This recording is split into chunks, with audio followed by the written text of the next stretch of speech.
타석 사상으로 본 불교 반야심경 48번째 시간입니다.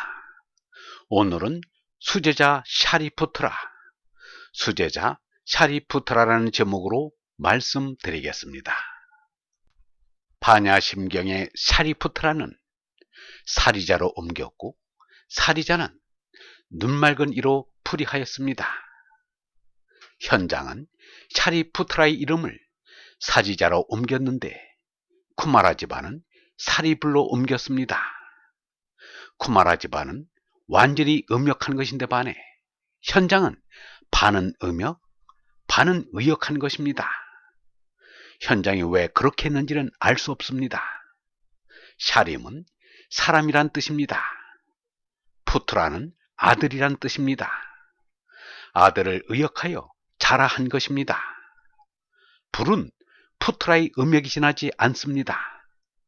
붓다란 뜻과는 관계가 없습니다. 샤리푸트라의 샤리가 목소리가 아름다운 새 이름 샤리카와 비슷하다 하여 추로자라고 옮기기도 했습니다. 추로는 중국에서는 매라는 새를 가리킵니다. 헤르만 헤세는 소설 시다르타에서 젊은 매 시다르타라고 했습니다. 시다르타는 본래 석가붓다가 출가하기 전의 이름입니다. 시다르타의 뜻은 소원을 이루다라는 뜻입니다. 그런데 헤르만 헤세가 쓴 소설 시다르타에서의 석가붓다는 따로 있습니다. 그러므로 젊은 매 시다르타라고 한 것은 샤리푸트라를 두고 한 것이라고 생각됩니다. 석가붓다를 주인공으로 하지 않았다면 석가붓다의 수제자 샤리푸트라를 주인공으로 내설만 했을 것입니다.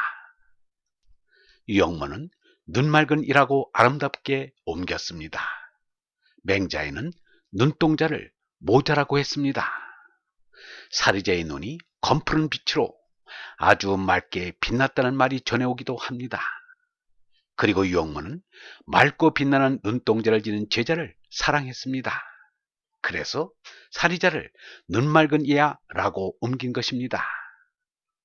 제자 가운데 눈이 맑고 빛나는 제자가 있다면 스승으로서는 더없는 기쁨일 것입니다.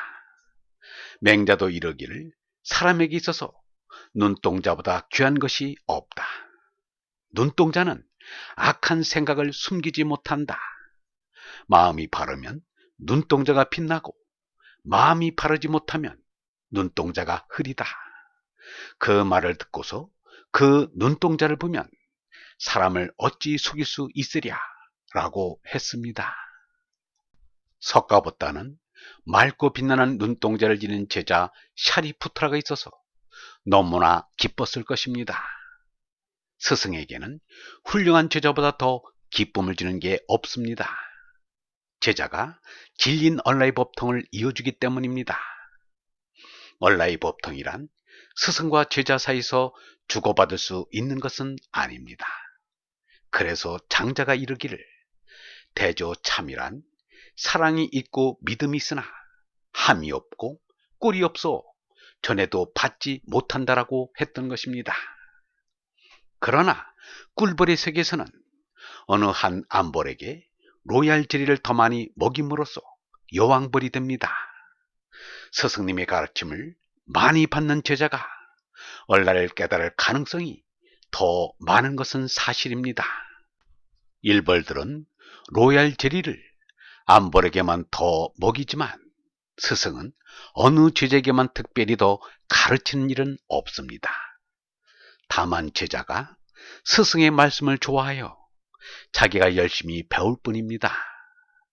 큰 스승님의 으뜸되는 제자라고 불리는 이들을 보면 하나같이 스승님의 말씀 듣기를 기뻐했다는 공통점을 발견하게 됩니다.